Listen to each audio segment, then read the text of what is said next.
What you are watching is one of the scary designs made for Weep. What's the Weep, you might ask? Well, it's a radioactive burial ground in New Mexico, and it's going to be dangerous. Extremely dangerous for the next 10,000 years. But knowing that there are buried radioactive waste lying around doesn't keep me awake at night. Just like I don't worry about the 25 million meteors that hit the atmosphere daily. But there is something that scares me about the future of humans. A phenomenon that I'm gonna name Napoleon di Compassione. In 18th century, when the French reached Egypt, they saw the pyramids. If you ask them, what are those? Or how they were built, why? They probably would say, I don't know. Yet, their immediate thought was, let's dig it open, baby. And when the locals saw the handkerchief guys carrying shovels, they were like, bruh, could you not raid the sacred ancient burial, please? To which the French immediately answered, fuck you for not being white. The Egyptians were mesmerized by the French art of debate, a technique that now we call trumpetation. So they replied, you are absolutely right, white sir. Do you wanna ride our camels? To which the French happily answered, oui. But they were surprised when the Egyptians didn't let them down off the camels and asked for the dick of Napoleon as compensation. When the great Napoleon found out that his dear people are going to be the first nation that fell for the camel trick, terrified of the bad publicity, he accepted, under two conditions. First, they must swear to secrecy about the size of it. Secondly, they must keep it at the Great Pyramid of Giza at all time. 100 years passed, and the French decided to give Americans a gift. And decided for some reason, the gift should be a statue. Who gifts a statue? Okay, but never mind, there was a bigger problem. They didn't know how to make a statue, so they took off their decision-making leggings and put on their thinking skirt. One of them suggested, you know who makes a good statue? Italians. But others said, God damn it, Gabriel, Italians are cocky anyway. There's no way we cock ourselves just for that. So out of desperation, like any middle-aged white guy, unable to give it to his wife and too proud for Italian cocky cock, they went back to the Africans.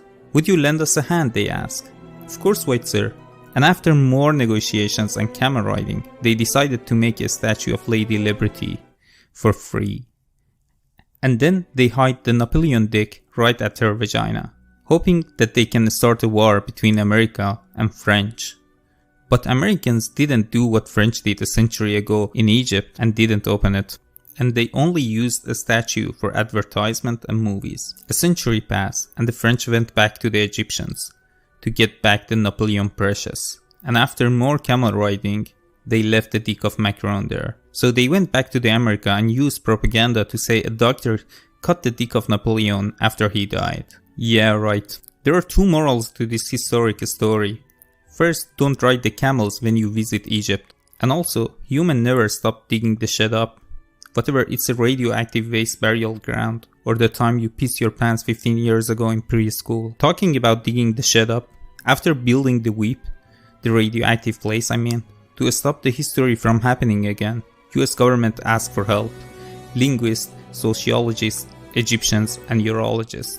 And after considering ridiculously stupid ideas, like putting a bioluminescent cat statue in burial ground and then making bedtime stories for children to stay away from the shining kitty, which is a real thing by the way, or start a holiday from scratch like don't dig the radioactive wasteland site day. Considering both of the ideas came from Germans, Americans weren't that enthusiastic about starting a holiday with Germany that includes a march in it, so they landed on the genius idea of creating a warning sign. So the best available mind who didn't have anything better to do got to work. Studies done in 11 countries, multiple universities working with each other in a multidisciplinary research to find the most meaningless, most memorable symbol ever.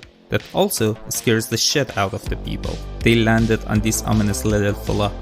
While it's very familiar right now and recognized globally, they didn't actually succeed. They merely delayed the unavoidable. The truth is that the symbols can be misunderstood wildly. Don't believe me? Just give the thumbs up in Middle East to find yourself beaten, to figure out that thumbs up here means fuck you.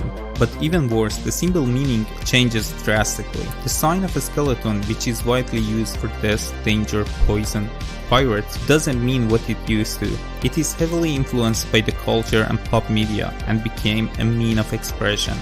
Now, if you see me wearing a skeleton t-shirt in a party, I'm not saying, darling, I'm carrying all kind of poison with me. Rather, I'm trying to imply, I'm so cool and not desperate. Can I get a hug, please? Nothing ever stays the same, said Buddha. However, there is a sign that holds both of his thumbs up to the Buddha, saying, I'm gonna pass the test of time, you fat motherfucker. Unbelievably simple and understood by everybody.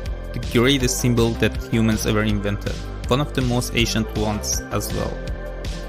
One that probably goes back to the first human using tool, the arrow.